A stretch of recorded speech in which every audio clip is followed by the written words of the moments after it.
Bienvenidos a un nuevo episodio de Viaje Psicoespiritual, Maestría y Bienestar.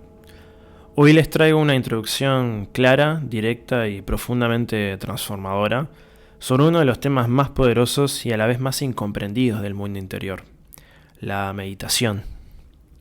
Este episodio se titula Meditación para principiantes y no tanto, todo lo que necesitas saber sobre la conciencia y el mindfulness. Y eso es exactamente lo que van a encontrar aquí en este episodio. Vamos a desmistificar la práctica meditativa y a explorar su esencia más simple. Reconocer que siempre estamos conociendo algo. No hace falta cambiar la experiencia, ni alcanzar un estado especial de calma, ni vaciar la mente. La meditación no es una técnica complicada reservada a expertos espirituales. Es un acceso directo y cotidiano a lo que ya está ocurriendo en ti en este mismo momento. Si alguna vez te sentiste intimidado por la idea de meditar, este episodio es para vos. Si ya tenés experiencia y querés profundizar, también es para vos este episodio. Vamos a recorrer juntos las claves esenciales de la atención plena, lo que realmente significa conciencia y cómo transformar nuestra relación con las emociones, los pensamientos y la vida cotidiana. Este episodio va a ser una guía completa sobre la meditación, pero a su vez condensada. Digamos, todo lo que necesitas saber para comenzar o continuar el camino con claridad, sabiduría y libertad. Así que, ¿listos para redescubrir la simplicidad luminosa de la mente? Entonces, comencemos.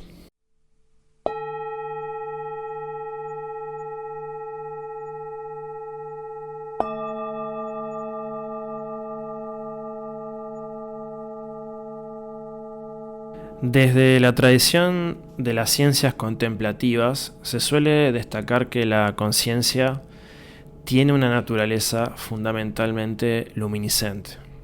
Y esto en parte lo tocamos en los episodios introductorios anteriores. Hemos hablado mucho de la iluminación, pero sin adentrarnos todavía en la idea ni definirla claramente. Pero a lo largo de los próximos episodios vamos a ir viendo este concepto. Esto de que tiene una naturaleza, la conciencia fundamentalmente luminiscente, este término se suele referir a que la conciencia, ante todo, implica conocer, por lo que refiere al carácter cognoscitivo fundamental de nuestra mente. Siempre estamos conociendo algo, lo que vemos, sentimos, escuchamos, olemos, pensamos, nuestras emociones, el humor con el que nos hemos levantado el día de hoy, etc. Las distintas sensaciones y manifestaciones conscientes pasan, pero la cualidad fundamental es siempre la misma: conocer. Quizás eres nuevo en el mundo de la meditación, o quizás ya has comenzado cierto entrenamiento. Indistintamente del caso, las personas suelen no reconocer fácilmente esta cualidad esencial de la conciencia que está presente en nosotros en todo momento. Esta cualidad tiene una simpleza paradójica, puesto que al estar como justo debajo de nuestras narices, solemos no apreciarla y terminamos haciendo un esfuerzo fenomenal por encontrar un estado meditativo único, que no hace otra cosa que alejarnos del reconocimiento de esta naturaleza esencial. Y así, para un número importante de personas, la meditación se vuelve algo como complejo, que requiere mucha concentración y en donde debemos sentirnos en un estado de calma y paz profunda. Muchos inician en la meditación, pero este factor suele disuadirlos a la hora de encontrar el esfuerzo para ser constantes. Pero lo cierto es que la meditación es en buena medida bastante fácil. Podemos meditar en cualquier momento y en cualquier lugar. Lo único que necesitamos hacer es reconocer el conocer. Reconocer que estamos conociendo cosas, que estamos percibiendo, sintiendo, viendo, escuchando, etc. Podemos enfocarnos en un objeto como ancla y simplemente ser conscientes del mismo de la forma más detallada posible. Y veremos más adelante qué significa de forma detallada en este contexto. Si bien lo abordamos brevemente en un episodio anterior, lo veremos con más profundidad. Pero un paso más y fundamental es volver la atención misma hacia el conocer el mundo y simplemente reconocer la naturaleza directa, ausente de centro, no conceptual de la conciencia, y a partir de allí ser desde ese reconocimiento. No hay mucho más que hacer fuera de esto, no hay ningún esfuerzo adicional, no hay que llevar la experiencia hacia alguna dirección en particular, simplemente recibir lo que ya es. La experiencia no necesita ser cambiada. Es por ello por lo que la meditación es muy sencilla. Basta reconocer lo que ya es. Decimos que la meditación es extremadamente fácil, entonces lo que en realidad se percibe como un problema viene en parte de que en su sencillez radica su aparente dificultad, puesto que nos desviamos de la realización de la naturaleza ya presente de la conciencia y terminamos buscando algo por todos lados, sin percatarnos que lo tenemos enfrente de nuestras narices todo el tiempo. Por eso es importante entender que el esfuerzo primordial radica en reconocer la cualidad natural de la conciencia. De lo contrario, nos vamos a perder buscando algo en la lejanía, digamos. Y esto no tiene que implicar un proceso gradual durante la práctica formal, sino que emerge súbitamente. Es algo que ya está allí, solo basta reconocerlo. La meditación tampoco tiene que medirse por su sencillez o dificultad. Basta practicar con una guía adecuada para ir reconociendo los insights fundamentales.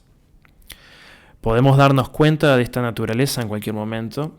La práctica de la meditación con el tiempo lo que agrega es la posibilidad de instaurar una modalidad de ser en el mundo cada día más afianzada en esta nueva perspectiva. De modo que una de las cualidades fundamentales de la llamada iluminación es muy simple y podemos llevarla a cabo fácilmente en todo momento. La complejidad está más bien en la confusión de que es algo difícil de captar.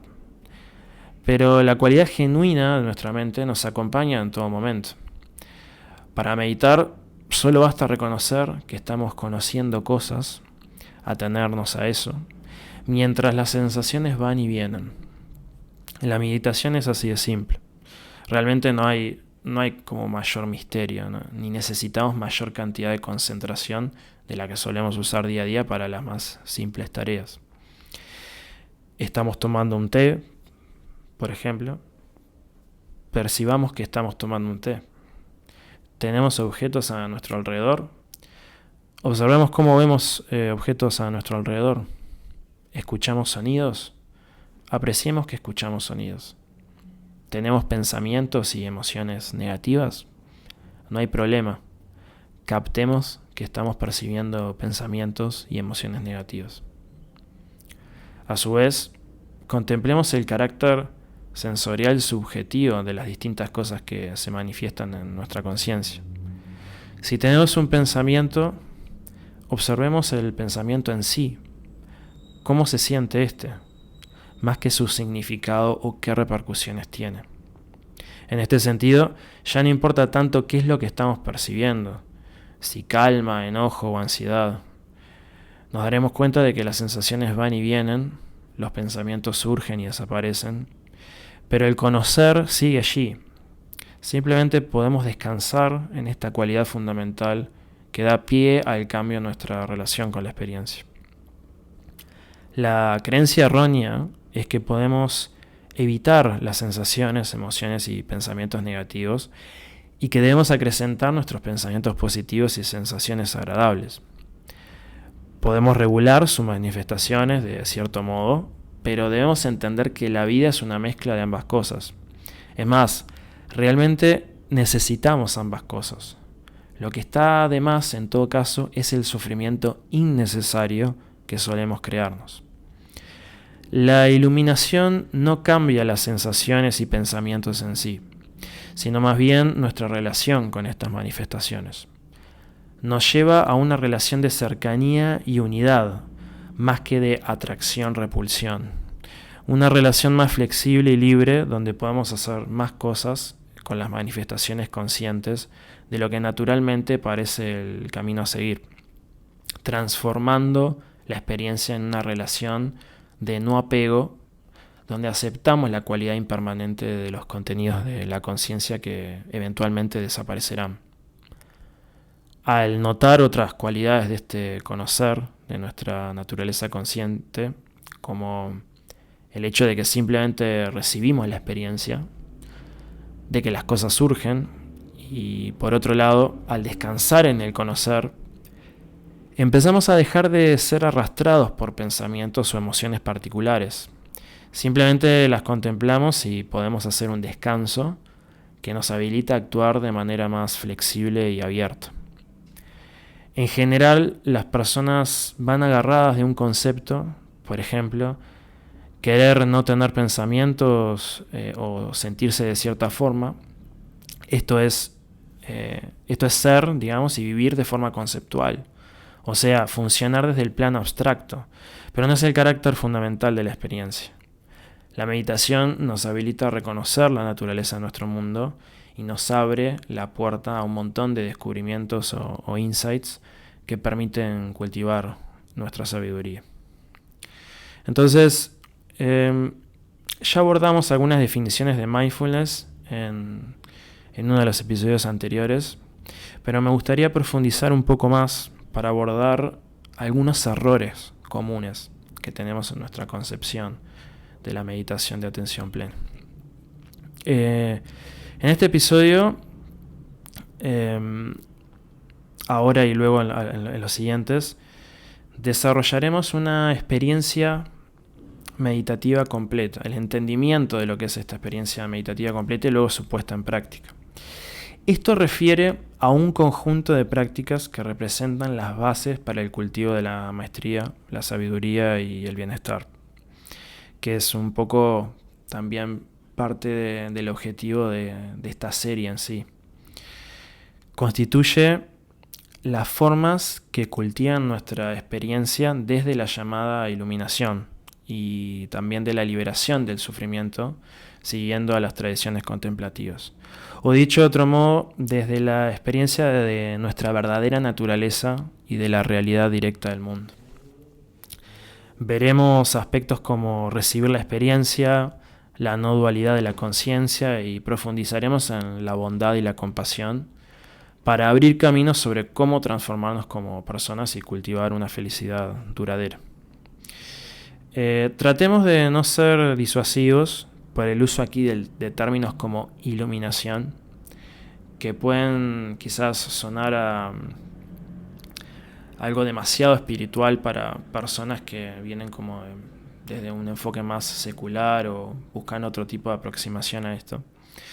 Pero el mismo tiene una connotación importante dentro de las filosofías religiosas como el budismo, pero no tiene ningún sentido místico en sí o sobrenatural en la forma en que lo empleamos acá en esta serie. Pero sí que no podemos negar en este episodio que es, digamos, altamente espiritual, ¿no? Este episodio en sí, como también lo es la impronta general de esta serie, ¿no? Por eso hablamos de viaje psicoespiritual, maestría y bienestar.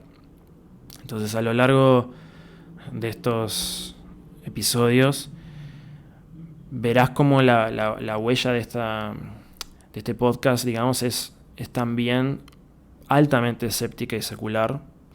Y lo que proponemos desde las tradiciones contemplativas refiere a una ciencia de la mente propiamente dicha, que es increíblemente rica y práctica en un sentido objetivo. Entonces, empecemos con el punto de confusión y de lo más sencillo a lo más complejo, digamos. ¿De qué hablamos cuando nos referimos al mindfulness? Este es el término generalmente usado en inglés para una palabra pali conocida como sati, que hace referencia a una práctica pilar del budismo. En español, sin embargo, en castellano, se suele emplear el término atención plena, que a mi criterio puede generar confusiones, pues podemos perfectamente atender a algo de manera consciente y no estar practicando mindfulness. Ejemplo de ello es nuestra tendencia a pasar gran parte del tiempo pensando sin saber qué estamos pensando. Muchas veces con una gran focalización en una idea en concreto, a la que le damos vueltas y vueltas en la cabeza, sin ser conscientes de este hecho y sin percatarnos de que son simplemente ideas o pensamientos, más que realidades tangibles. Entonces esto nos habla de otro plano al que refiere la atención plena. No solo a ese esfuerzo de focalización en algo o nuestra conciencia de un pensamiento, sino reconocer que estamos pensando, ¿no? Y reconocer que ese pensamiento es una manifestación de la conciencia, como otras. Es una especie como de metacognición en este sentido. Entonces consideremos el proceso de la atención para darnos mayor claridad en este asunto. La atención es un proceso mediante el cual dividimos el campo de contenidos conscientes en centro y periferia. Aquello que está en el centro de la atención adquiere como mayor nitidez perceptual. Esto es, se experimentan mayores detalles sobre los cuales podemos reflexionar, recordar de manera más exacta y describir en palabras de forma nítida.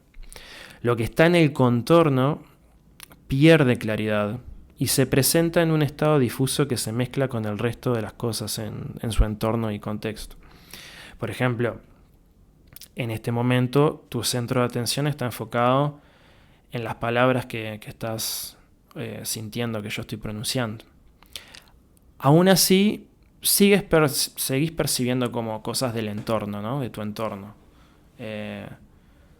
Quizás sonidos que están en el fondo, ¿no? De forma difusa y con menos nitidez. Pero sabes que hay otras cosas allí más allá de mis palabras. Si estás observando, no sé, con tu vista el entorno y te enfocas en un punto, ese foco, el centro de la atención, lo percibís de forma nítida de los contenidos que hay allí.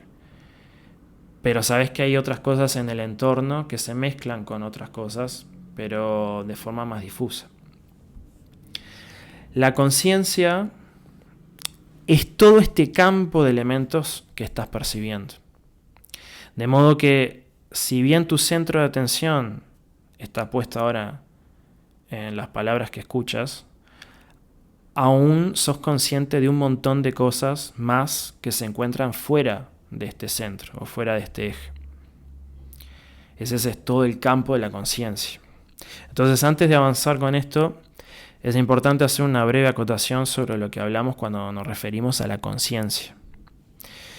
Pues podemos hablar de cosas como un campo de conciencia o aquello que es consciente, expresión que muchos autores usan para hablar de la conciencia en su forma esencial. También se suele hablar de la conciencia pura en este mismo sentido.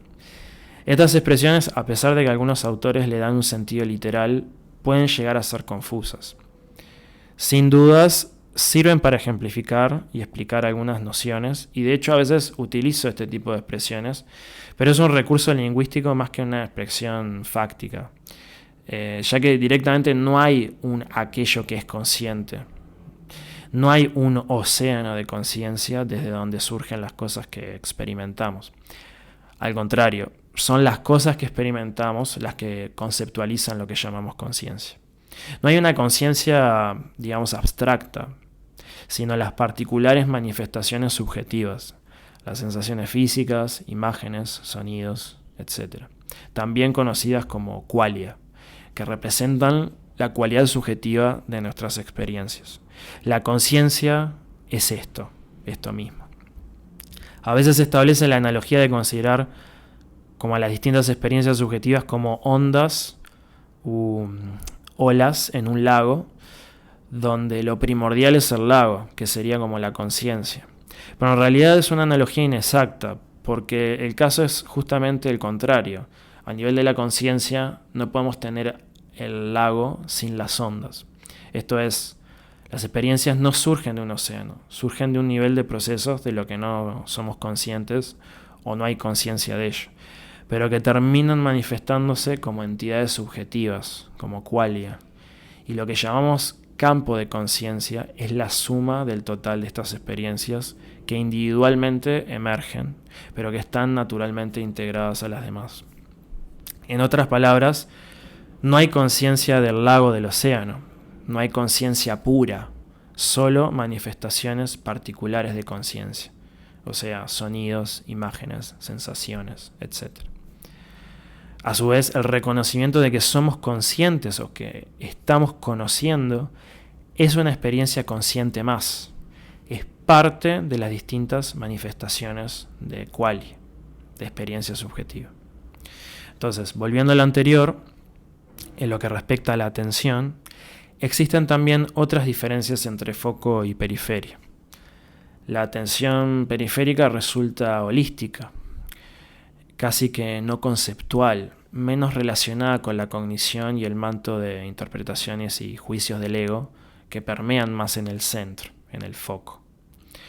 Luego veremos que en la práctica meditativa entrenamos la atención para ampliar el foco y estar atentos a todo lo que surge. Esto permite entrenar una atención global, concentrada pero menos susceptible a separar entre centro y lo demás, adquiriendo una experiencia más directa y holística de la realidad. De esta forma vamos entrenando el hábito de volver cuando nos enganchamos con un pensamiento, por ejemplo, y de tener presente en cada momento que podemos simplemente ser conscientes de cosas que no tienen mayor realidad o verdad propia, como sucede con los pensamientos. Estas cualidades nos centran en una experiencia más objetiva de nosotros mismos y de la realidad que forma parte íntegra de la llamada iluminación y de la felicidad. En esencia, debemos reconocer que esa figura fondo, centro-periferia, es en realidad una misma cosa, la experiencia consciente. Cuando comenzamos a practicar meditación mindfulness, se suele empezar a entrenar la atención para mantenernos en un foco de atención determinado y aprender a volver al mismo cuando nuestra mente como que empieza a divagar y nos enganchamos con los pensamientos. Podríamos introducir aquí el término samadhi de las tradiciones orientales, pues luego de mucha práctica se habla del surgimiento de un estado de contemplación de la conciencia que suscribe a una capacidad de concentración prolongada.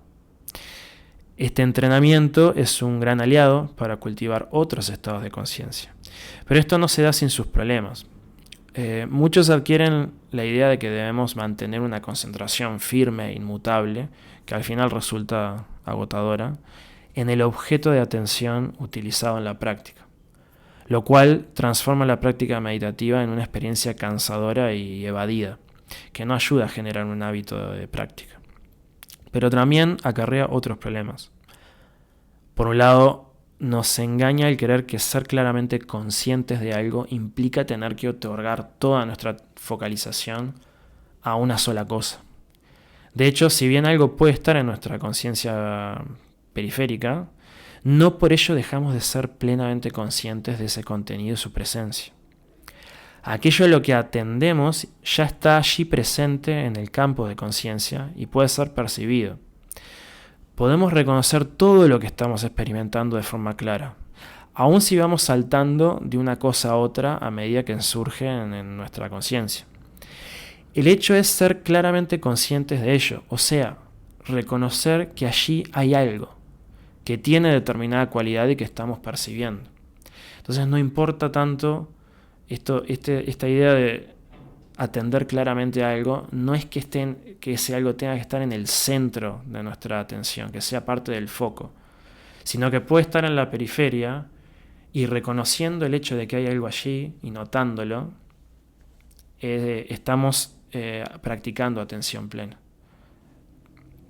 Recordemos que de forma clara, acá implica simplemente virar nuestra atención hacia las distintas sensaciones que se manifiestan, ya que una vez que nuestro foco de atención se posa sobre algún elemento, no hay mucho más que podamos hacer en el sentido de aumentar la claridad con la que percibimos ese elemento.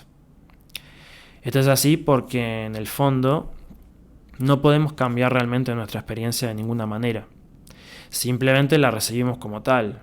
No podemos rechazarla ni modificarla. Y el proceso de focalización ocurre de manera totalmente natural en base a procesos que muchas veces no podemos controlar. Dicho de otra forma, no sabemos cómo es que prestamos atención a algo de la misma manera en que no sabemos cómo es que movemos un brazo. Simplemente lo hacemos. Y cuando el proceso se pone en marcha, todo ocurre en base a mecanismos neurofisiológicos que escapan a nuestro control consciente, digamos. O mejor dicho, a nuestro control voluntario. Y esto es un aspecto que desarrollaremos un poco más en detalle en episodios posteriores, más adentrados en la serie. Este reconocimiento experiencial, directo, no necesita ser forzado y cansador. Al contrario, es una práctica en última instancia sin esfuerzo. De la misma forma en que no necesitamos esforzarnos para percibir y ser conscientes de las cosas en general. Cuando llegamos a meditar en este nivel, la práctica se vuelve algo mucho más ligero y sencillo. De modo que, sin restar el valor a la práctica, donde nos enfocamos en un solo objeto, lo cual es importante, debemos alternarla integrando otros aspectos y formas contemplativas. Aquí entra en juego otro término del budismo, conocido como samatha, que implica un estado de concentración relajada, sumado a cualidades como la alegría, la calma, el regocijo, la tranquilidad y la ecuanimidad. En la medida que nos entrenamos en la concentración y en el sostenimiento de una contemplación relajada de la experiencia, estamos cultivando samadhi y samatha. Pero hablemos también de otro problema que genera el enfocar la atención en un solo objeto, reconociendo cuando nos desviamos para luego volver a este. Y es que se demarca con mayor tendencia una separación entre la experiencia y un yo o self. Cuando dirigimos nuestro foco hacia algo, tenemos la sensación de que hay un self o yo que dirige la atención y para el cual el mundo se manifiesta, como una especie de teatro y su audiencia. Pero la experiencia o sensación de que existe un self es una condición ya existente en la conciencia, o sea, forma parte del mismo campo de conciencia donde se manifiesta todo lo demás, los sonidos, imágenes, sensaciones corporales, gustos, aromas, sensaciones internas, pensamientos, emociones, recuerdos y todo el abanico, digamos, posible de experiencias. Nos suele dar la sensación de que estamos detrás de nuestros ojos o dentro de nuestro cráneo, experimentando el mundo, cuando en realidad la experiencia de ser alguien dentro de nuestras cabezas es una experiencia más en el campo de la conciencia. Conceptualmente, esto está muy marcado, pero si vamos a la experiencia directa de la realidad, nos encontramos con que de hecho no tenemos cabeza. Como desarrolla Douglas Harding en su obra Vivir sin cabeza, una experiencia zen, es una obra muy recomendable, en esta práctica de entender que nuestra identidad y ser ya existe como un elemento más de la conciencia y lo que realmente somos y la forma en cómo experimentamos el mundo es desde la conciencia, ¿sí? Y es una obra interesante para sumergirse en este insight. Esto habla de la ausencia de ego y la conexión directa con la experiencia presente. Aquí entra en juego el siguiente nivel en la práctica meditativa y es llevarla hacia una contemplación no dual de nuestra conciencia. Esto se cultiva volviendo la atención sobre aquello que se está percibiendo, trascendiendo la apariencia objeto-sujeto, y de esta forma cultivando una conexión más íntima con la experiencia directa asociada a nuestro self. Allí descubrimos que no hay tal separación. Esta práctica consiste en ir más allá de nuestras nociones conceptuales para trabajar con la experiencia directa. Ahí es donde descubrimos que no tenemos cabeza. En realidad, solo existe la noción conceptual de la misma, pero nuestra realidad genuina, experiencial, no la contiene. Cuando cerramos los ojos, si prestamos una atención precisa, vemos que en realidad no experimentamos la forma de nuestras manos, o nuestras piernas, o nuestra cabeza. Si no tuviéramos un concepto de que tenemos una mano con una forma particular, no lo podríamos deducir directamente, porque lo único que captamos de nuestro cuerpo es una nube de sensaciones que incluye frío, calor, puntos de presión, hormigueos, etc. Y si nos quedamos solo con eso como fuente de información, no podemos distinguir la forma de una mano como tal. Lo mismo se aplica al self. Cuando nos conectamos íntimamente con la experiencia directa, nos percatamos que el self es una ilusión conceptual, carente de existencia propia. Reparamos en una conciencia unificada, sin divisiones o límites, vasta y abarcadora, donde el self pierde su sentido. Consecuentemente, ¿qué vendría a ser entonces el mindfulness en todo este esquema? Teniendo en cuenta lo anterior y distinguiendo de lo que es samadhi y samatha, se trata pues de la clara y sencilla, sin esfuerzo digamos, experimentación de los contenidos y procesos de la conciencia. En este sentido, es una especie, como decía, de metacognición, en cuanto a ser claramente conscientes de los contenidos y procesos de nuestra mente. Reconocer lo que estamos haciendo y percibiendo, pero no de una forma conceptual, lógico-racional, digamos, pues no es una expresión lingüística de que estoy experimentando cierto pensamiento, sino una metacognición no conceptual, directa de la experiencia. Una experiencia de la mente, no una reflexión. La conciencia expandida por el mindfulness presenta un inmerso valor, ya que en general no somos conscientes de muchas cosas, especialmente de contenidos y procesos de la mente que, si lo fuésemos, lo pensaríamos dos veces si debemos darle rienda suelta o seguir sus cursos, ¿no? Esto de engancharnos en un pensamiento y desarrollar un mar de lucubraciones y juicios sobre algo, ¿no? Cuando entendemos que eso es que estamos como pensando sin saber que estamos pensando y nos abstraemos en otro plano de contemplación a través de esta metacognición que proporciona el mindfulness o a la que refiere, podemos ver más objetivamente las cosas y quizás lo pensamos dos veces si amerita reflexionar conceptualmente sobre un tema en particular o sobre un problema en particular. La base del insight que nos permite avanzar en la resolución de problemas y mejorar nuestra calidad de vida, cultivando mayor bienestar, es el aumento de nuestro nivel de conciencia, en el sentido de ser conscientes de un mayor número de procesos y contenidos de la mente. Podemos sentir estrés en el día a día porque solemos ponernos metas o a cumplir todos los días, ¿no? Donde siempre hay algo puntual para hacer, y si no cumplimos, esto nos genera tensión. Podemos tener claras las metas del día y también que no las estamos cumpliendo y somos conscientes de la tensión que genera. Pero podemos no ser conscientes de que nos estamos autogenerando dicha tensión por imponernos constantemente objetivos a cumplir. Esto es un nivel de asociación mayor, donde ganamos en conciencia, donde podemos preguntarnos por qué tiene que ser así o si eso vale realmente la pena. Esto nos puede llevar hacia un camino de descubrimiento y cambios positivos en nuestra vida al disminuir nuestras exigencias y disfrutar un poco más de simplemente ser. Entonces, el mindfulness nos otorga este conocimiento metacognitivo de que nos estamos imponiendo metas y objetivos, estas exigencias, pero ¿por qué lo estamos haciendo? ¿Tiene que ser así? ¿Vale la pena?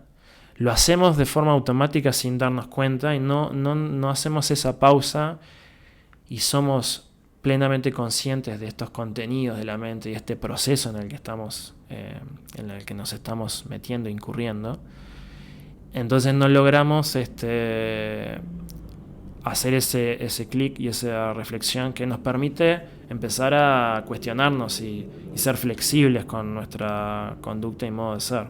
Y esto es lo que nos aporta el mindfulness.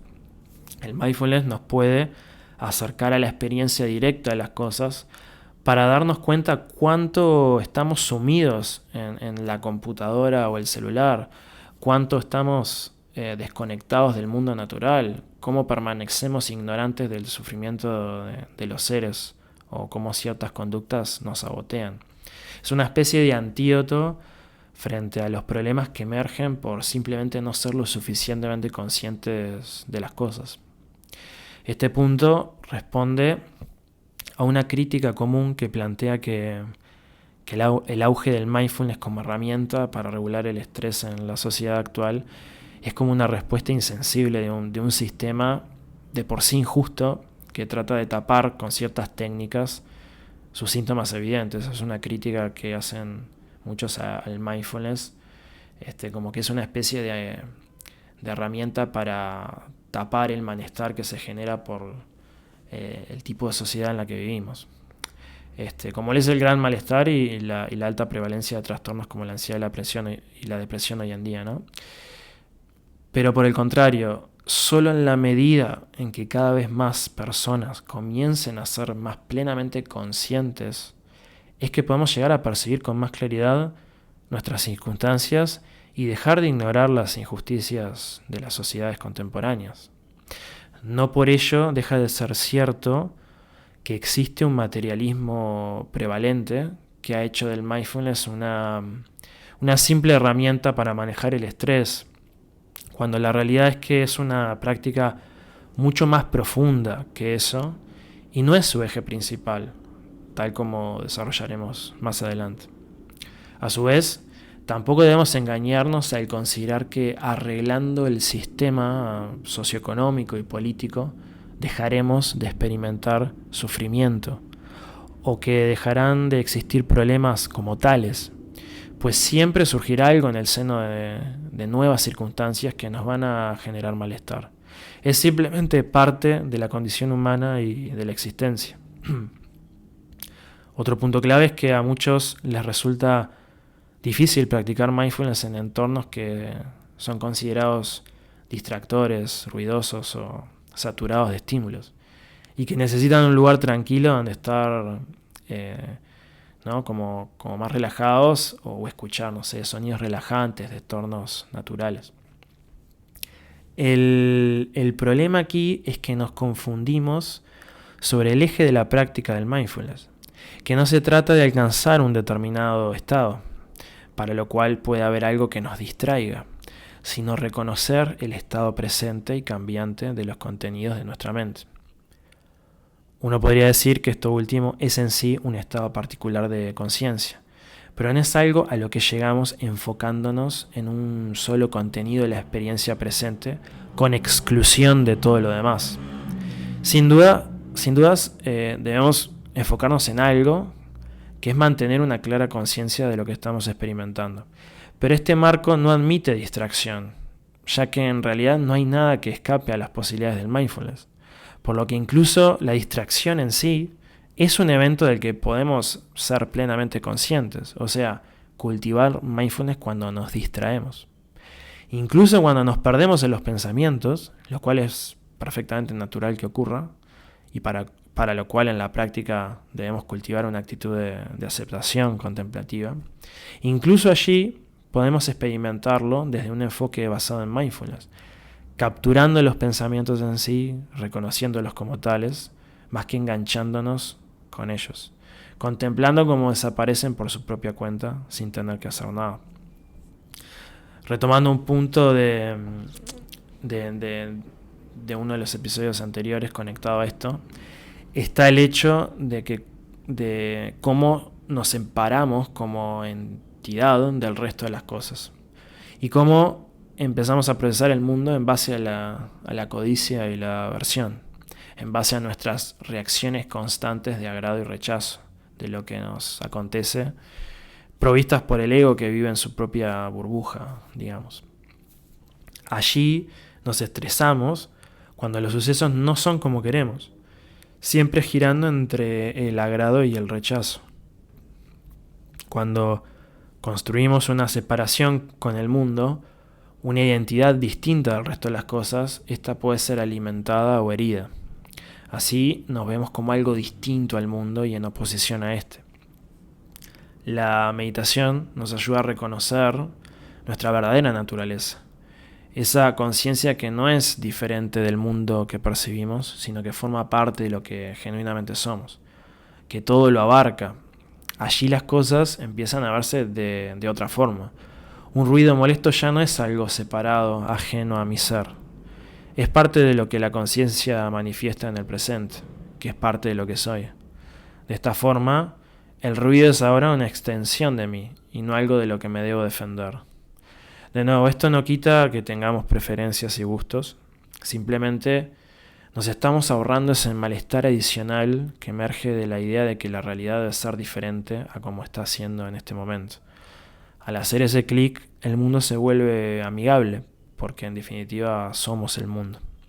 A la larga, y a través de la práctica meditativa, las emociones negativas también van perdiendo su efecto destructivo.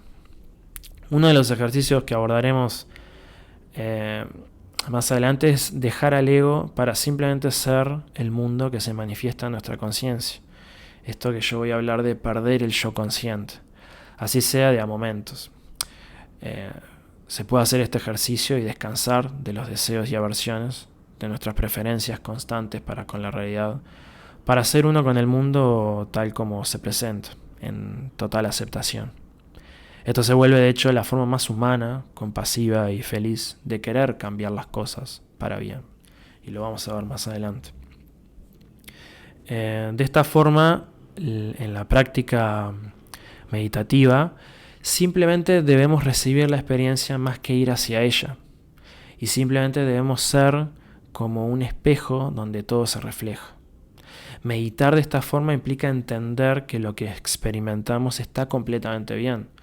No hay nada que hacer en el sentido de que no hay nada que agregarle o quitarle a la experiencia. No debemos buscar algo en particular más que reconocer plenamente lo que estamos experimentando. En el fondo, ni siquiera hay espejo. Todo simplemente se manifiesta espontáneamente y no hay un reflejo de nada desde el punto de referencia en nuestra mente. Naturalmente, un neurocientífico plantearía que hay una especie de reflejo o simulación como de realidad virtual en nuestras cabezas de lo que está ocurriendo en el mundo. Pero desde el punto de vista personal y contemplativo, solo hay conciencia, de modo que no hay nada que reflejar. Aún así, pensarlo en estos términos, de simplemente reflejar la experiencia y recibirla, más que ir a buscarla, nos puede ayudar a ir entrenando la forma en que podemos contemplar la realidad de una manera más abierta y menos sesgada. A medida que empezamos a experimentar y descubrir la naturaleza directa, sin límites y carente de centro de la conciencia, comenzamos cada vez más a recibir la experiencia más que transformarla o teñirla con el manto del ego. Pues vivimos en un estado constante de perturbación de lo que percibimos por parte de nuestro self, donde en todo momento algo no es lo suficientemente esto o debería ser esto otro, donde nos planteamos que podríamos estar haciendo otra cosa y nuestra experiencia ser diferente. En otras palabras, el ego está constantemente queriendo cambiar lo que experimentamos, ponerle su impronta al mundo y a la experiencia. Cuando nos empezamos a liberar del mismo, empezamos a experimentar una conciencia donde simplemente recibimos las sensaciones. Esto nos otorga ligereza y bienestar porque ya no necesitamos que las cosas sean diferentes. Simplemente descansamos ante la simple naturaleza de lo que está ocurriendo, sea lo que esto sea. Cuando nos entrenamos en la atención y practicamos mindfulness hasta llegar a una conciencia natural, no dual, descubrimos la verdadera esencia de la mente, lo cual nos da ciertos insights invaluables sobre la naturaleza de la felicidad, sobre la liberación del sufrimiento, la sabiduría y, en última instancia, sobre la naturaleza del mundo. Entendiendo la naturaleza de la conciencia, comprendemos cómo nos engañamos proyectando en la realidad un mundo dividido, de entidades separadas, inmutables, cuando de hecho el mundo simplemente es, sin límites o divisiones, carente de categorías permanentes, donde la exaltación del ego es un camino sin salida. Esto se conoce como vipassana, la meditación de insight, ver las cosas tal como son. El último punto en esto es metta, la meditación de bondad amorosa, que es otro tipo de meditación dirigida tanto hacia nosotros mismos como hacia los demás, que implica cultivar la compasión y sentimientos positivos que irradiamos hacia las demás personas y hacia nosotros mismos. Abordaremos esta y otras prácticas más adelante. Si bien la iluminación suele ser vista como un camino, es de hecho algo que ya está presente. Esto es, la verdadera naturaleza de la conciencia es algo que naturalmente siempre está allí y puede ser reconocida en cualquier momento. ¿Por qué entonces hablar de un camino? No es una contradicción o paradoja. Podemos reconocer la verdadera naturaleza en nuestra mente, que es algo que ya está presente y que podemos contemplar, a la vez que la práctica ayuda a permanecer en ella, a cultivar un vivir día a día desde ese nuevo marco de referencia. La práctica hace más fácil ver la verdadera naturaleza de la conciencia. Entonces, de aquí brota como un mar de derivaciones para nuestro bienestar y felicidad que iremos abordando en varios momentos a lo largo de esta serie. Como destacamos en un episodio anterior, razonar el camino a la felicidad no es lo mismo que cultivarlo de forma experiencial. De la misma forma, si bien entender todo esto de forma conceptual, ¿no?, como lo estamos haciendo, es un soporte y puede acelerar el camino, la práctica es fundamental. Por lo que veremos este aspecto con un poco más de detalle, profundizando en los recursos disponibles para luego iniciarnos en la práctica contemplativa y así tener como una guía y maestro, aún siendo esta serie, que nos ayuda a orientarnos en la práctica. Entonces, profundizando un poco más en el tema del mindfulness y la meditación, quisiera hacer una reflexión respecto a esto de que, hoy en día hay una abundancia como de aplicaciones para dispositivos móviles y nuevos gadgets, ¿no?, dispositivos que intentan mejorar cosas como la calidad de sueño, reducir la ansiedad o incluso apoyar y asistir en la práctica meditativa. Sin embargo, este enfoque suele acrecentar una modalidad estrictamente funcional y orientada a metas, digamos. Debemos tener en cuenta que con el mindfulness estamos de hecho descubriendo nuestra propia mente y paulatinamente cultivando sabiduría, indistintamente que nuestro estado presente sea uno de ansiedad o estrés u otro, ¿no? Este abanico de ofertas cae dentro del mismo paradigma donde entran los logros o las metas, donde proyectamos una situación ideal para nosotros mismos, cuyo corolario suele ser la insatisfacción con el momento presente, que es el único que existe. Cuando la clave está en acompañar el inevitable malestar y las vicisitudes de la vida, de las que no necesariamente podemos escapar. Podemos trabajar para reducir el estrés en el día a día, pero el momento llegará en que vamos a estar estresados, en el que vamos a estar angustiados o enojados, o nos enfermemos de algo, tengamos un problema en el trabajo, con nuestra pareja. El punto es, ¿qué vamos a hacer cuando esto ocurra? ¿Cómo vamos a contemplar la naturaleza de la experiencia presente? Muchas aplicaciones de mindfulness se centran en la concentración en el objeto de meditación o nos señalan cuándo nos apartamos del mismo. Como destacamos antes, esto puede acentuar una experiencia dualista de la conciencia, donde no llegamos a reconocer la ausencia de separación objeto-sujeto. Este es un factor clave. No debemos extrañarnos de que podamos llegar a pasar incluso años meditando de una forma dualista y nunca reconocer la cualidad descentrada de la conciencia. A su vez, da la impresión de que debemos concentrarnos en nuestra respiración, por ejemplo, porque muchas aplicaciones para dispositivos móviles nos enseñan este tipo de meditación, ¿no? De concentrarnos en la respiración. Cuando en realidad podemos ir saltando de un objeto en objeto, ¿no? A medida que surge cada elemento o sensación en nuestra conciencia, en la medida que seamos plenamente conscientes de esos contenidos y de los cambios que se manifiestan. Como comentamos, ¿no? Un poco antes, no hay verdaderamente nada de lo que nos podamos distraer cuando consideramos el campo de la conciencia. Allí estamos percibiendo, o más bien recibiendo un elemento nuevo que surge y que podemos contemplar. En última instancia, uno de los factores decisivos es cultivar una conciencia no dual, sin límites, que impulse nuestra sabiduría, afianzada en una forma de conocer completamente diferente, arraigada en la experiencia directa, que suele estar libre de los sesgos de nuestro mundo conceptual. Esto tiene el potencial de ser la base para vivir una vida más equilibrada y satisfactoria, independientemente de las circunstancias puntuales y de cómo nos estemos sintiendo. Es fácil confundir en el mundo consumista de hoy en día, donde hay toda una industria del mindfulness, las verdaderas joyas de los recursos simplistas y engañosos. Acompañado a esto, se presenta la dificultad de separar un esfuerzo espiritual de lo que es el mundo materialista.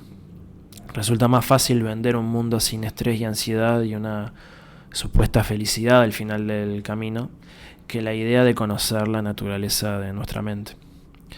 Desde la ciencia cognitiva y la neurociencia ha habido una explosión de estudios sobre el mindfulness y sus efectos, y muchos tienden a difundir y promocionar la práctica en base a sus supuestos beneficios para la concentración, la creatividad o la salud en general. Fuera de lo factible de estos efectos, las prácticas contemplativas y la meditación trascienden estos correlatos materiales. ¿Qué queremos decir con esto? Pues que si fuésemos a descubrir que la meditación no produce esos efectos, o que a nivel neuronal no se generan cambios significativos, ¿no? Si podemos identificar algo como eso en el cerebro, a pesar de ello existe un inmenso valor en el cultivo de la práctica.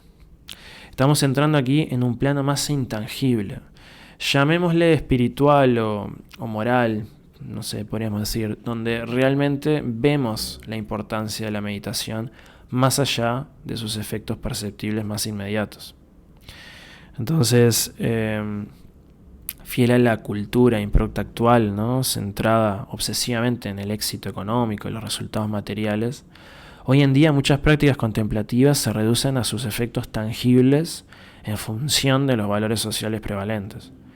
De esta forma, la meditación es buena en la medida en que ayuda a mejorar la concentración o la creatividad, o nos ayuda a ser más eficientes en el trabajo, optimizar nuestras tareas, etc. Lo cual, consecuentemente, nos ayuda a ser más exitosos, entre comillas.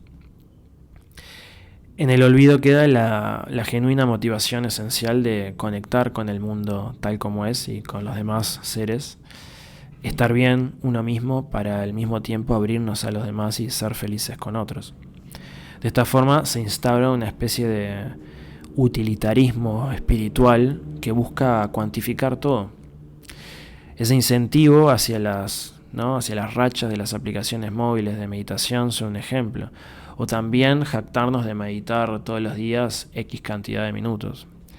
Las personas también buscan obsesivamente medir su práctica meditativa, y de hecho hay como nuevas iniciativas con dispositivos tecnológicos que ofrecen cierta posibilidad como de generar estas mediciones. Pero, ¿qué estamos realmente midiendo? ¿Realmente importa si mi frecuencia cerebral tita o alfa aumenta durante la meditación, o si luego persiste un cambio en las mismas luego de un tiempo de práctica. ¿Dice eso algo de cómo reconozco la naturaleza de mi conciencia? Un punto crucial es que no debemos jactarnos de ser meditadores. Pues el único momento donde realmente se aplica la experiencia de nuestra verdadera naturaleza y donde podemos ser plenamente conscientes es ahora. De nada sirve ser buenos meditadores, avalados incluso por la neurociencia, si en el día a día nos enganchamos con los pensamientos y exaltamos nuestro ego conceptual. Esto va a tono con cuestiones como querer encontrar respuestas en la neurociencia, por ejemplo, a las clásicas interrogantes sobre el sentido de la vida, ¿no? La neurociencia puede darnos cierta información, pero querer hallar esa respuesta a través de la neurociencia, por ejemplo, es más una moda, porque se habla mucho de este campo que una aproximación exitosa, ¿no? Entonces, la cuestión del sentido de la vida, más allá de los aspectos físicos y biológicos de la existencia humana, involucra factores subjetivos y complejos como valores, creencias, emociones y relaciones sociales. Y si hiciéramos un abordaje desde la neurociencia, si bien puede proporcionar información sobre aspectos como la base biológica de las emociones y de nuestras motivaciones, de nuestros pensamientos y los comportamientos, no puede explicar por completo los aspectos subjetivos y culturales del significado de la vida, tal como lo entendemos. Y esto es una analogía similar a esto que comentábamos, ¿no? De cómo se trata el mindfulness hoy en día. Por su parte, tendemos a darle mucha importancia a si durante algún momento del día hemos podido sentarnos a meditar. Parece como si el hecho de haber meditado durante la mañana ya nos hiciera cumplir con nuestros deberes espirituales, entre comillas. Esto es como ir a rezar a la iglesia y luego practiquemos el odio y la discriminación contra el prójimo. El mero acto de meditar no nos convierte automáticamente en una persona más espiritual o iluminada. Como mencioné, anteriormente, muchos meditan simplemente para sentirse mejor o regular el estrés, ¿no? Es posible meditar o ritualizar una experiencia espiritual, como rezar, sin incorporar sus principios o valores fundamentales en la vida diaria. Entonces, la verdadera prueba de una práctica espiritual no está en si uno ha marcado una casilla en su lista de tareas pendientes, sino en cómo vivimos nuestra vida y cómo tratamos a los demás. Esa tarea espiritual, entre comillas, de meditar, solo se cumple cuando realmente se aplica, que es ahora, en este momento. El corolario de esta aproximación a la práctica es frustrarnos porque pasemos algún periodo sin meditar, lo cual en cierta forma sería otro reflejo de esto que hablábamos antes del modo hacer, ¿no? Siguiendo a los autores Seagal, Williams y Teisdale, ¿no? en su trabajo sobre el abordaje de la depresión basado en mindfulness, donde predomina el motor de discrepancia, ¿no? Mostrándonos que el presente no es el estado ideal, donde debemos estar meditando consistentemente y no perdernos una sola sesión, ¿no? Porque ya ahí nos desviamos de nuestro plan, de nuestros objetivos. Por el contrario, los autores hacen hincapié, estos autores, en entrenarnos en yacer en el modo en el modo ser, donde permanecemos con un sentido de, satisfacción y paz con lo que naturalmente es. Con las mediciones de la meditación, muchas personas buscan saber si lo están haciendo bien. Y este tipo de indagación pierde el eje de la práctica, pues no hay una manera correcta de reconocer la naturaleza cognitiva de la mente, simplemente se la reconoce.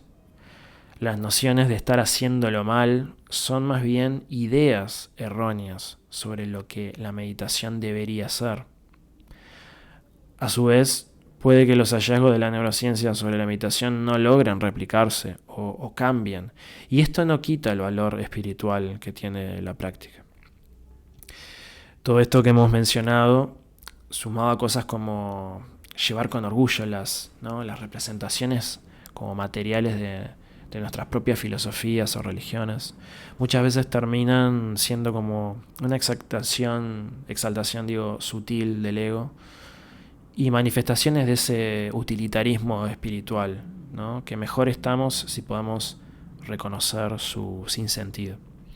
Sentirnos moralmente superiores por la práctica espiritual que cultivamos cae bajo el mismo problema. Enaltecerse por la filosofía personal también.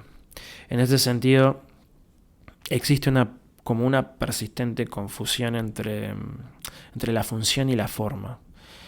¿Qué es esto? Esto conlleva a que vemos algo que se parece por fuera a un maestro, sin realmente serlo. En nuestro paradigma materialista confundimos el envoltorio por el contenido. Y así, cuando queremos ser como alguien, lo primero que hacemos es adoptar las formas superficiales, ¿no? Nos vestimos como esa persona a la que admiramos y queremos ser como esa persona, ¿no? Sus prendas, amuletos, accesorios de uso, etc.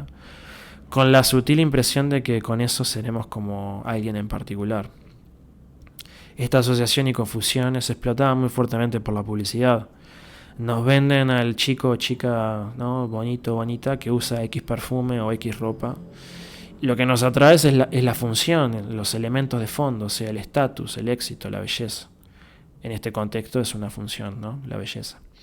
La forma es lo exterior, la ropa que esa persona usa, su perfume, su reloj, no sé, el auto que maneja, ¿no? Querer ser como esa persona mediante las exterioridades es una ingenuidad, pero caemos en la trampa una y otra vez. Y así es como la publicidad nos engaña. Y así se da con las tendencias y subculturas de la sociedad. Pero la verdad es que un montón de, no sé, tatuajes, ropas negras, cadenas y algo de cuero no definen realmente a un rockero, ¿no? Si ponemos ese ejemplo. Se puede ser el monje más zen que habite sobre la tierra y ser muy buen músico de heavy metal o heavy rock. La disonancia solo está porque confundimos función, el ser mismo, con la forma. Notemos además el valor como hegemónico que suele darse a la forma, a lo superficial, a la belleza, etc., por sobre la función. En el fondo, no vale la pena realmente lo estético si detrás no tenemos una función adecuada. O sea, ¿qué queremos decir con esto?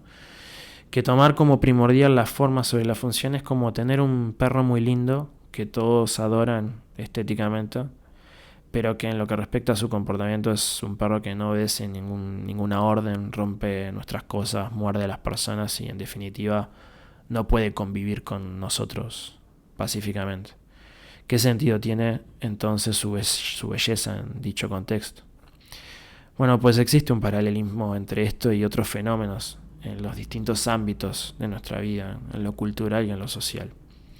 El utilitarismo espiritual vende la idea de ser mejor o tener una ventaja espiritual, no sé, por haber meditado muchísimas horas en vez de quizás unas pocas o unas decenas. Pero en este contexto es solo eso, una idea. Y nos faltan quienes, a pesar de meditar, no hacen el ejercicio de permanecer en un estado meditativo y llevar la práctica al resto de la vida. Indudablemente, la práctica genera cambios de por sí, pero esto no es suficiente. Aquí quizás vemos el poder de la práctica y la cognición unidos mejor que en cualquier otro campo. Manteniendo una mente clara y enfocados en la espiritualidad, con simples instrucciones podemos dar cuenta de ampliar nuestra vida meditativa a la totalidad de nuestro ser. No necesitamos años de entrenamiento y extensas horas de meditación para realmente exprimir el poder de la práctica. De hecho, gran parte de las personas se pierde el mayor potencial al simplemente meditar unos minutos al día y luego volver a los asuntos de la vida diaria, sin volcar los aprendizajes en un espectro más amplio de circunstancias. La práctica es fundamental, pero debemos tener en mente el hecho de expandirla e integrarla a toda nuestra vida. Un paso hacia ello puede ser meditar de a momentos en las circunstancias del diario vivir. Con el tiempo nos encontraremos meditando de forma natural, más a menudo. Las personas con un enfoque más pragmático, aún sin darse cuenta, toman la práctica como un mecanismo para trabajar concretamente las emociones negativas. O sea, cuando surge un momento de estrés o ansiedad, recurren a la meditación. Se vuelven conscientes de lo que están sintiendo y dejan que su mente vaya disipando naturalmente la emoción negativa. Y así, repitiendo la situación una y otra vez, en cada momento que surge el malestar. En cierto sentido, nos perdemos en la idea de que la práctica meditativa nos sirve más que nada para tratar con las emociones negativas o con todo aquello no deseado, por lo que solo recurrimos a ella en momentos puntuales, cuando en realidad es mucho más profunda que eso. Al ampliarla a toda nuestra experiencia, nos ayuda de hecho a ver que ya no importa tanto si siento ansiedad o estrés o cualquier tipo de emoción, pues habremos ahondado en las cuestiones más profundas de la contemplación para descubrir la naturaleza de nuestra conciencia y del mundo, y la realidad que se abre es mucho más grande. La clave del trabajo con la meditación es que nos liberamos del sufrimiento innecesario y así cultivamos mayor bienestar, porque por lo demás vamos a experimentar sufrimiento en algún momento. Primordialmente, el sufrimiento innecesario emana, por un lado, de nuestra falla en reconocer que el sufrimiento es ontológico, o sea, existe previo a nuestra capacidad pensante, reflexiva y de toma de decisiones, y que atraviesa la vida misma. Entonces, en conexión con esto, por otro lado, cometemos un error al creer que el sufrimiento se debe a que no hemos sido lo suficientemente buenos en nuestras capacidades reflexivas y de toma de decisiones. Y un poco lo hablábamos en episodios anteriores. O sea, que no nos hemos esforzado lo suficiente para solucionar correctamente un problema, o que no hemos pensado de la mejor manera, o que hemos tomado la decisión inadecuada, que seguimos el camino A en vez del B. Esto es ilusorio, ya que el sufrimiento existe a pesar de nuestra capacidad para pensar y decidir. Hoy en día aparecen cada vez más reportes en la prensa en distintas partes del mundo, basados en nuevos estudios que muestran que, comparado con décadas anteriores, se prescriben muchos más antidepresivos y algunos grupos de la sociedad, como las personas jóvenes, reportan niveles de felicidad menores. Esto sucede a la par del desarrollo tecnológico y la adquisición de nuevos conocimientos en numerosas disciplinas en los últimos años. Solemos creer entonces que estamos mejorando nuestra capacidad para ser felices y no sufrir cuando adquirimos nuevos conocimientos, cuando aprendemos a reflexionar de forma crítica o a tomar mejores decisiones. Sin dudas, esto puede generar alternativas que fomenten el bienestar, pero inevitablemente nos vamos a chocar con la pared de la vida y experimentaremos sufrimiento, porque este es parte del cambio propio de la realidad. Y de esta forma caemos en el sufrimiento innecesario, aquel que surge de la autocrítica, de los arrepentimientos, del podría haber optado por la otra opción, el si solo hubiera hecho esto o lo otro, de esa forma hubiera sido feliz, hubiera podido evitar mi sufrimiento. Esto es ilusorio, no tenemos un control fundamental de sufrimiento como tal en este sentido, porque este es fundamental a la existencia. Está más allá de nuestras habilidades pensantes. Si bien podemos, con nuestras facultades racionales, mejorar un montón de aspectos de cómo manejamos las vicisitudes de la vida, no a través de nuestra facultad racional y nuestra capacidad pensante y de toma de decisiones, no vamos a erradicar el sufrimiento. Porque este es ontológico, es parte del cambio en la vida misma. Y esto es un clic fundamental que tenemos que hacer. Por eso, muchas veces, como comentábamos en episodios anteriores, no podemos evitar pensar de forma conceptual y reflexionar sobre nuestras dificultades emocionales o nuestros problemas, porque creemos que si dejamos de pensar, reflexionar, el sufrimiento va a permanecer y no vamos a poder escapar genuinamente de él. Y no entendemos que por más esfuerzo racional y pensamiento que le pongamos a algo, el sufrimiento no va a desaparecer a un nivel fundamental, porque este es parte de la realidad. Entonces este es un clic fundamental. La verdadera precondición para una paz interior duradera que fomente la felicidad y el bienestar no está necesariamente en nuestra capacidad reflexiva de toma de decisiones.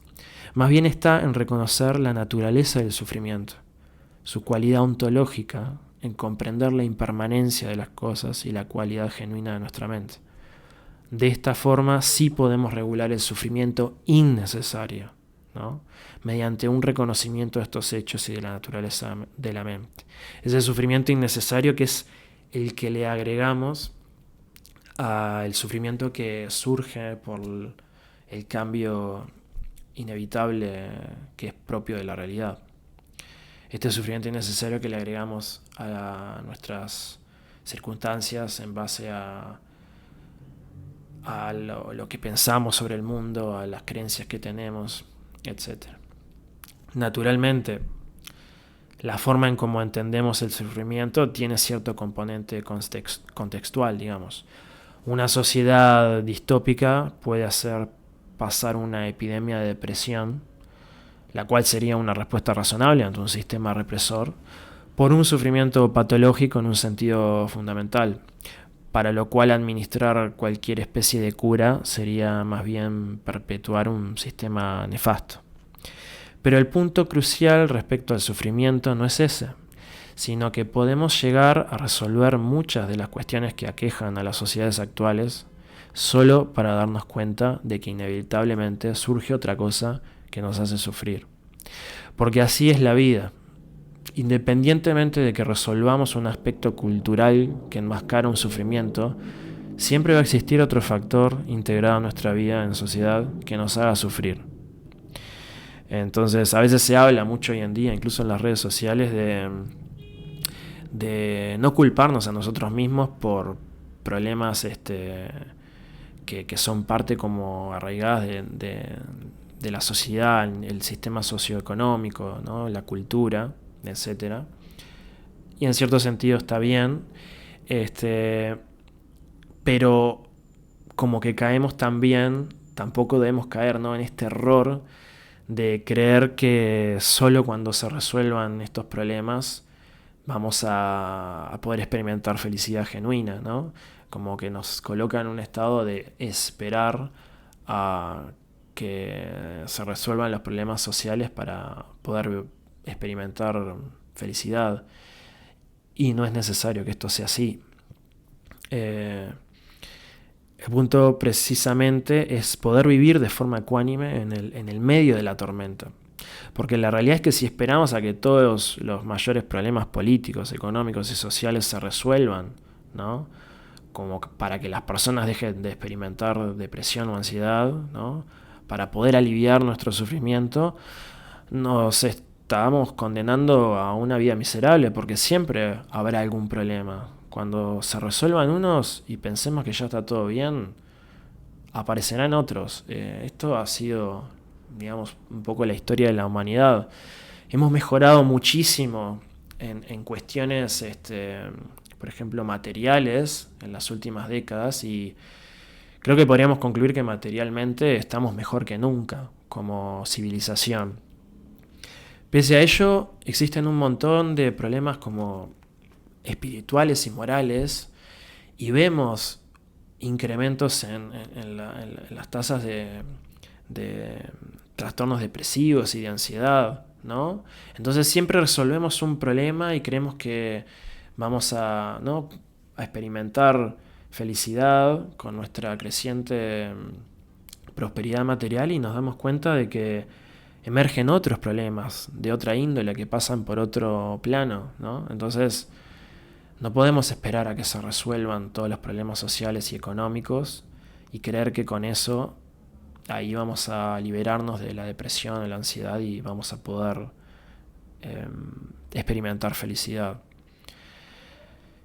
Nos falta quienes se frustran frecuentemente por no lograr ser ecuánimes ante distintas situaciones luego de un tiempo importante dedicado a la meditación. Esto es otra manifestación de apego, o sea, de querer que la realidad sea de otra forma. Nos frustramos porque estamos apegados a la idea de que no deberíamos frustrarnos. La cuestión es que frente a la impermanencia de las cosas, es perfectamente normal que, a pesar de que meditemos, en algunos momentos nos frustremos, o nos enojemos, o perdamos la paciencia, o experimentemos ansiedad. La diferencia es que vamos a estar dotados de herramientas que nos permiten disminuir el alcance de esos estados y cada vez más yacer en la calma frente a la tormenta. Cuando experimentamos ese estado de contemplación despreocupada, es inevitable sentir una profunda liberación.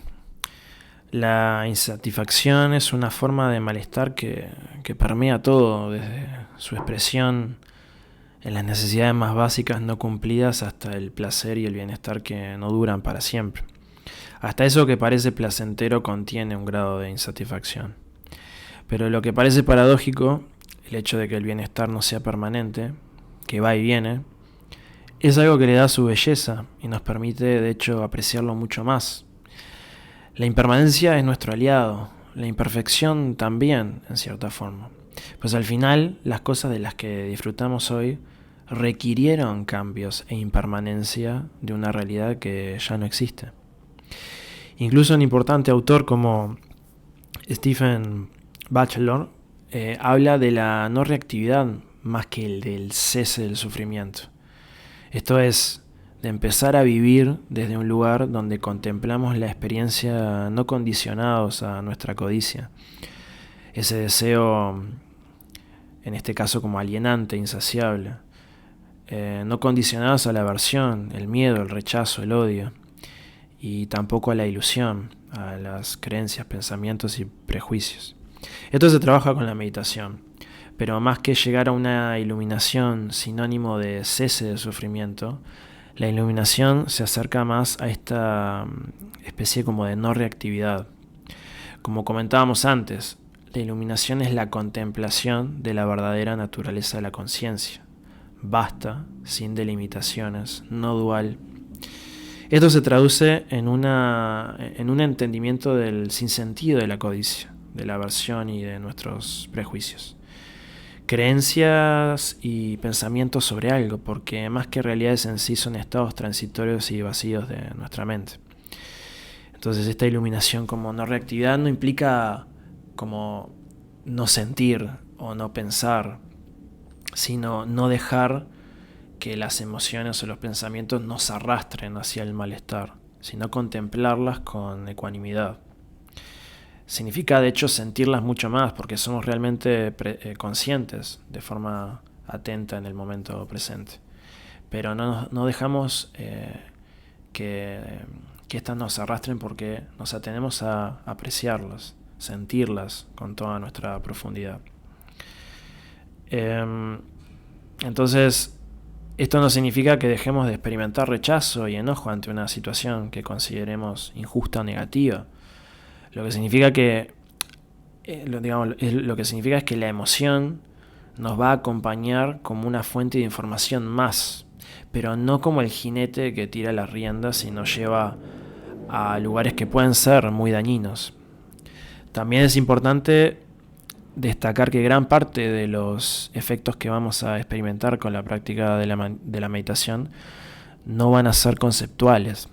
Es como si de un momento a otro empezáramos a encestar mejor un balón luego de una buena cantidad de práctica. Nos encontraremos a menudo con que estaremos menos ansiosos o cuando surja ansiedad la intensidad de esta será menor. Aunque no hagamos nada intencional en particular para calmarnos o pensemos en cómo tranquilizarnos, digamos. Estos efectos se deben a diversos cambios neurobiológicos producidos por la práctica. En cierta forma, la meditación aquí funciona como una especie de vacuna, que si bien no necesariamente evita que contraigamos la enfermedad correspondiente, sí previene el desarrollo de sus síntomas más graves. Al entrenarnos en meditación estamos aprendiendo cómo funciona nuestra mente y cultivando el hábito de la atención. Esto es un cambio radical hacia una vida más examinada, integrada y completa. Es una práctica que entra en comunión con otros, pues si bien nos entrenamos en la intimidad de nuestra propia mente, estamos contribuyendo a estar mejor y más atentos con los demás y con quienes amamos. Nos permite otorgarles plenamente nuestra atención en el momento presente, llenando la riqueza de la vida, ya sea en nuestro trabajo o en nuestra vida familiar y social, creando conexiones más significativas. Por eso, a pesar de los cientos de recursos de meditación disponibles en la actualidad, la mayoría de las personas no obtienen los verdaderos beneficios de esta práctica, aunque existen muy buenos ejemplos a los que acudir. Y quisiera destacar algunos a continuación para aquellos que quieran introducirse o ampliar sus conocimientos en ciencias contemplativas. Entonces, voy a dejar el listado en los comentarios de este episodio sobre algunas obras de interés y también sobre sitios web que contienen recursos de investigación en prácticas contemplativas. Por ejemplo, está la obra de Batchelor, ¿no?, que mencionamos recién, el autor, Budismo sin creencias, una guía contemporánea para el despertar. Otro autor, Bloom, tiene un libro que se llama Contra la empatía, argumentos para una compasión racional, que está muy, muy bueno. Después están las enseñanzas del Dzogchen, el camino de la gran perfección, que son enseñanzas Dzogchen impartidas por Dalai Lama, que están muy buenos para introducirse en esta práctica en particular. Tenemos la obra de Goldstein, Mindfulness, una guía práctica para el despertar espiritual. Esta que mencionábamos anteriormente, de Douglas Harding, Vivir sin cabeza, una experiencia zen. Tenemos otras que las dejaré en los comentarios para que puedan ir a ellas, y son obras muy buenas y que hablan de esta práctica más profunda. Después hay muchos lugares donde se estudia y se trabaja en prácticas contemplativas a un nivel académico. Y allí en los comentarios dejaré también cuáles son estos lugares y sus sitios web donde se puede acceder para ver las investigaciones, los últimos trabajos en neurociencia, en psicología cognitiva respecto a estas áreas. Quisiera cerrar un poco este episodio, que es esta gran introducción y condensación a la atención plena, tanto para principiantes como para personas con experiencia, para luego adentrarnos en los aspectos prácticos ya en los próximos episodios. Y vamos a ir viendo ejemplos de meditación. Pero antes de terminar, quisiera virar hacia a hablar un poco de la ciencia de la meditación de atención plena, habiendo dicho lo que comentábamos antes, ¿no?, que es importante, porque si hubiera comenzado con esto, que es un punto que justamente quería evitar, para no dar la idea de que la atención plena es algo que es útil por sus cualidades prácticas, en un sentido más material, ¿no?, y alejándonos de su cualidad espiritual, que es el foco que le he querido dar a este episodio. De todas formas, la meditación plena se ha estudiado mucho en ciencia cognitiva y neurociencia en los últimos años, y hay un montón de papers que han estudiado diversas dimensiones y aspectos de la atención plena, y quisiera hablar un poco acá de algunas de estos elementos, para entender que hay cambios a nivel neurocognitivo al trabajar con la atención plena, y que tiene impactos en nuestra forma en que procesamos información y cómo trabajamos con la regulación de nuestras emociones y del estrés. Pero de nuevo, no es el objetivo último de la práctica contemplativa, ¿no? Mejorar como nuestro cerebro para poder concentrarnos más, o ser más exitosos, o regular mejor el estrés en última instancia, ¿no? Debemos volver siempre a esto de su impacto espiritual, ¿no? Pero bueno, habiendo destacado cuál es el eje central, ¿no?, de la práctica meditativa, que es algo más profundo y esencial y que está más allá de los objetivos promovidos por esto que comentaba, el utilitarismo espiritual, no por ello debemos menospreciar los beneficios más directos de la práctica, los cuales veremos con un poco más de detalle ahora cerrando el episodio, ¿no? Y bueno, se sabe que las intervenciones terapéuticas basadas en la atención plena son efectivas en la reducción de la rumiación, la preocupación y la ansiedad. Existen mejoras inducidas por la meditación en el bienestar psicológico y fisiológico, incluidos beneficios en las funciones cognitivas de orden superior. La atención plena promovería formas de actuar más objetivamente informadas para situaciones de estrés, hasta el punto de verlas en términos más benignos o neutrales. Esta es una manera en que la atención plena también puede ayudar con los problemas emocionales. La evidencia muestra una desensibilización y reducción de la reactividad emocional ante estímulos potencialmente amenazantes. En un entorno clínico, la mayoría de las intervenciones basadas en la meditación de atención plena se basan en un enfoque articulado por el curso de reducción del estrés basado en la atención plena, que es MBSR en inglés, desarrollado por John Kabat-Zinn y sus colegas en 1979 en la Facultad de Medicina de la Universidad de Massachusetts. Este programa surgió como un medio para abordar el estrés debilitante en pacientes ambulatorios. Ese fue el enfoque inicial, que a menudo estaban aquejados con dolor crónico. Desde entonces, el curso que se hizo al principio y sus muchos derivados, como la terapia cognitiva basada en la atención plena, se han utilizado en numerosos contextos terapéuticos. Generalmente su estructura se retiene en sus formas derivadas y consiste en un programa de 8 semanas, de una sesión de 2 horas y media, 3 horas y media por semana en una clase que generalmente consta de 10 a 20 participantes.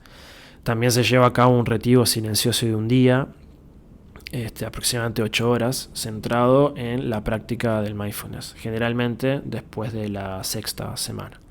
Se espera que los participantes se adentren y participen en aproximadamente 45 minutos de práctica diaria. Además, se alienta a los participantes a cultivar la atención plena a través de prácticas informales, durante las cuales se dedican a las tareas de la vida diaria, pero de una manera que aprovecha las capacidades suscitadas por el mindfulness. Por su parte, el programa de terapia cognitiva basada en la atención plena para la depresión, que fue desarrollado a finales de los años 90 por los profesores William, Teisdell y Siegel, que los mencionamos en estos episodios, con el objetivo inicial de prevenir recaídas en la depresión.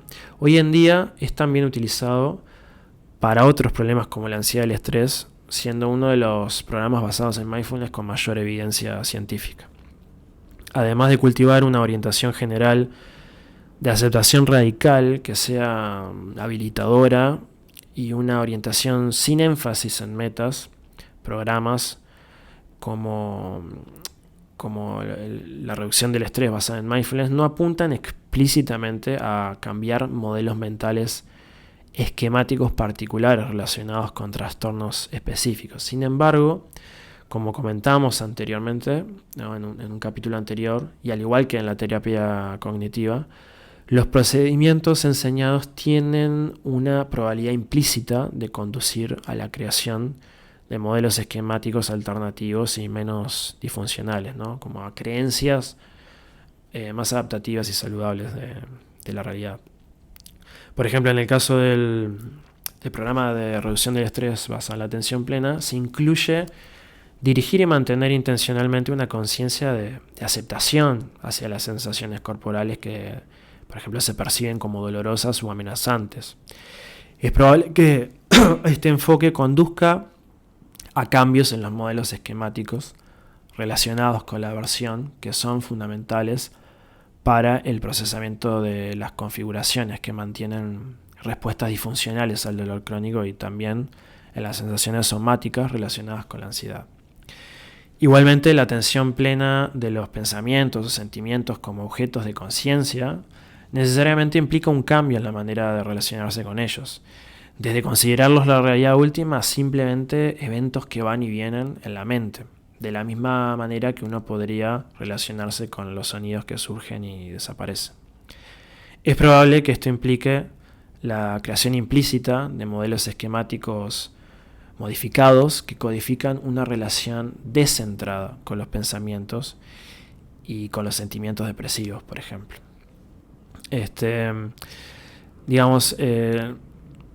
La práctica del mindfulness también entrena diversas habilidades. La gama de mecanismos de acción teóricamente propuestos que explican los efectos de la práctica es significativa. Y entre ellos tenemos la metaconciencia. Esto es, ¿no?, la capacidad de un individuo de monitorear los contenidos y procesos actuales de la mente de una manera que permite informar y reflexionar al respecto. También afecta el funcionamiento ejecutivo. Es posible que el entrenamiento en mindfulness pueda abordar la psicopatología al modular o mejorar las funciones cognitivas centrales. Aunque con respecto a los cambios en el rendimiento relacionados con el mindfulness en tareas neurocognitivas, los resultados han sido modestos de las investigaciones. Los estudios de meditadores experimentados sugieren que puede haber mejoras en la capacitación, digamos, a largo plazo.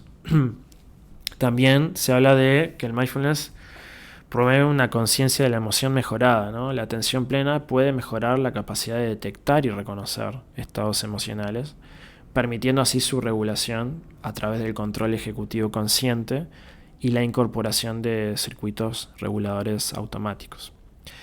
También la reactividad emocional alterada.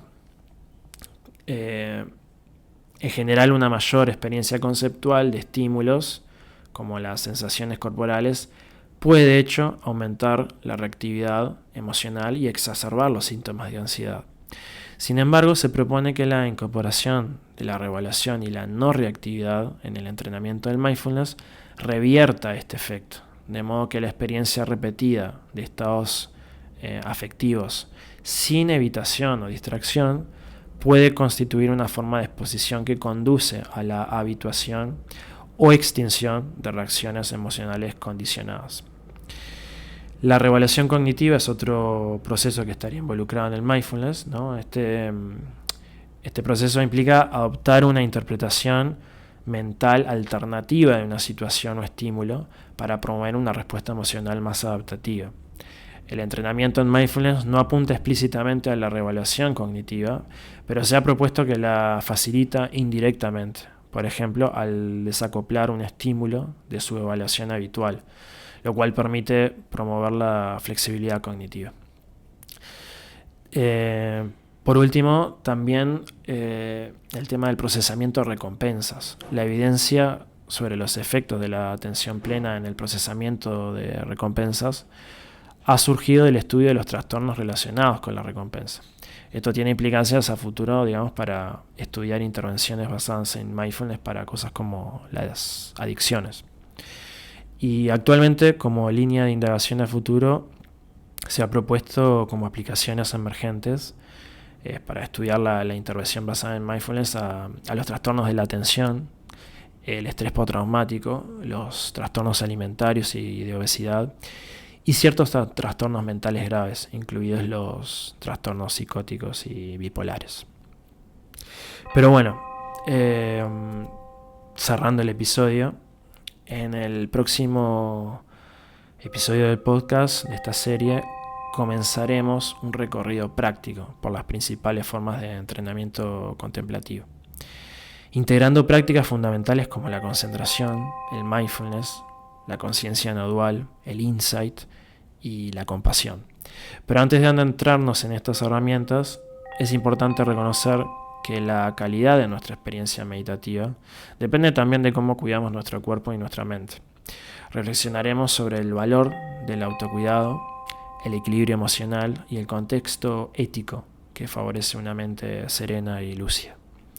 También exploraremos críticamente la relación entre placer, libertad, consumo y bienestar, y cómo una vida más consciente no implica rigidez, sino sabiduría para discernir qué nos nutre y qué nos limita. Porque el camino hacia la maestría interior no excluye el goce, sino que lo afina y lo transforma.